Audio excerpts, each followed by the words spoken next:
drum sounded like a warning that morning. In Ileasa, a Yoruba village where the moonlight sat quietly on red earth, two lovers stood at the riverbank, trembling like leaves. Moremi's voice shook. "I would rather die than live a lie." Aid held her hands tight, like if he loosened his grip, the world would steal her. "I have nothing to offer you but my name, my work, and my truth." But behind the palm trees, someone watched. Someone who didn't believe love should be allowed to win. And by the time the drum sounded again, the village would say, "Heaven accepted them, but earth did not." Aid was known for his oise, his craftsmanship. He repaired doors, built stools, and played the dundun like a man whose heart had seen pain and still chose peace.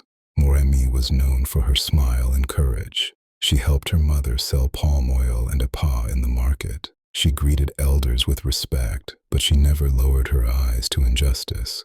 They met under the odan tree behind the market. At first, it was small talk, then laughter, then silence that felt like home. The problem: Moremi's father was Chief Bamidele, a man who believed tradition must stand taller than feelings. One evening, the compound filled with visitors, women in gel, men in agbada, calabash of kola nuts, palm wine, the sound of greetings. Moremi stepped out and froze. A wealthy widow, Alhaja Salimat, sat beside her father, smiling like a knife wrapped in velvet. Chief Bamidele announced, "My daughter will marry with dignity. We don't marry love, we marry destiny." Moremi's throat went dry. "Baba, I cannot." The compound went silent. Chief Bamidele's eyes hardened. "Your mouth will not disgrace my name." That night, Moremi ran to the back of the compound and cried into her wrapper. Ade found her there. Ade said, "I won't steal you. I will come properly. I will speak with respect." Moremi whispered, "My father does not listen to respect. He listens to power." Aid looked at her face. "Then we will do the one thing power hates. We will speak the truth." They made a promise at the small shrine path, not inside it, but near it. Not to insult tradition, not to shame the elders, just to choose each other honorably. They didn't know betrayal was already walking toward them. The next market day, Moremi's friend Titilayo pulled her aside. "Moremi, be careful. I heard Alhaja paid someone to watch you." Moremi's heart beat fast, but she tried to stay calm.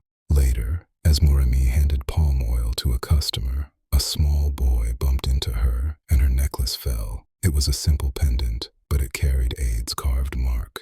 The boy grabbed it and ran straight to Alhaja, and Alhaja smiled like someone who had just found a weapon. That evening, the village square filled up. Chief Bamidele stood with elders. Alhaja stood beside them, loud and confident. She accused Ade. "He is using charms. He has turned Moremi's head. He wants to enter this family through manipulation." Moremi stepped forward. "That is a lie." Chief Bamidele slapped the ground with his walking stick. "Enough. You will not defend shame." Ad stood still, breathing slowly. "I did not use charms. I asked for her hand with clean hands." Alhaja's voice rose. "If you are clean, swear at the shrine." The crowd murmured. Because in the village, a forced shrine oath could ruin someone's life even if they were innocent. Baba Ifagbemi arrived, leaning on his staff, beads on his wrist. He looked at Chief Bamidele. "This path is dangerous. Pride is not tradition. Pride is a fire." He looked at Ad and Moremi. "If you want redemption, choose peace, not rebellion. But do not accept injustice as culture." The elders argued. The crowd shouted. Then, Chief Bamidele made his judgment. "Adewale is banished. Moremi will be locked until her wedding." Moremi screamed, "Baba, please." But the chief's face did not move. That night, rain fell softly. Moremi's mother, torn between fear and love, opened the door quietly. "My daughter," she whispered, crying, "go before they destroy you." Moremi ran through the compound, wrapper held tight. Aid waited near the old cocoa trees with a small lantern. They didn't run to disrespect the village. They ran to survive it. At dawn, they met Baba Ifagbemi outside the village boundary. He tied their owo owo, hand to hand. He prayed. He gave them simple blessings. No loud celebration, no drumming, no crowd. Just love trying to breathe. Aid's voice broke. Baba, will heaven forgive us? Baba Ifabemi answered, heaven forgives truth. Earth sometimes punishes it.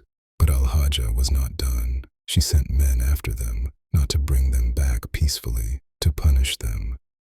At the narrow forest path, the men caught up, shouting, footsteps, threats. I'd pushed Morami behind him. Run, don't look back.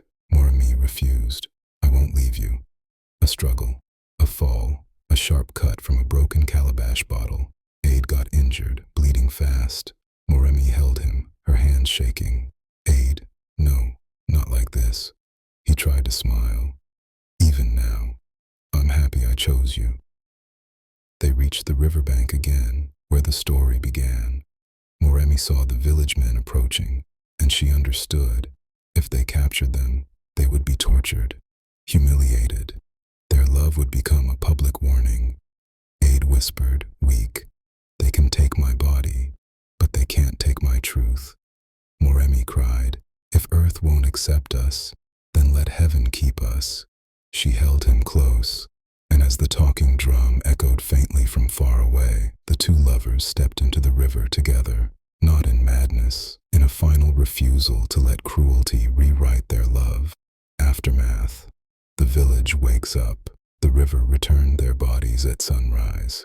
The village gathered silent. Chief Bamidele arrived and froze. Morami's mother collapsed, screaming. Baba Ifagbemi looked at the chief with tears in his eyes. This is the fruit of pride dressed as tradition. Al-Hajja tried to speak, but the crowd turned away from her. For the first time, the village did not clap for power. They mourned truth. Chief Bamidele built a small wooden bridge over that river, a symbol that love should not be forced to drown before it crosses. And every year when the drum sounded, the elders told the story differently, not as a warning against love, but as a warning against cruelty. Because heaven accepted them, but earth did not. End.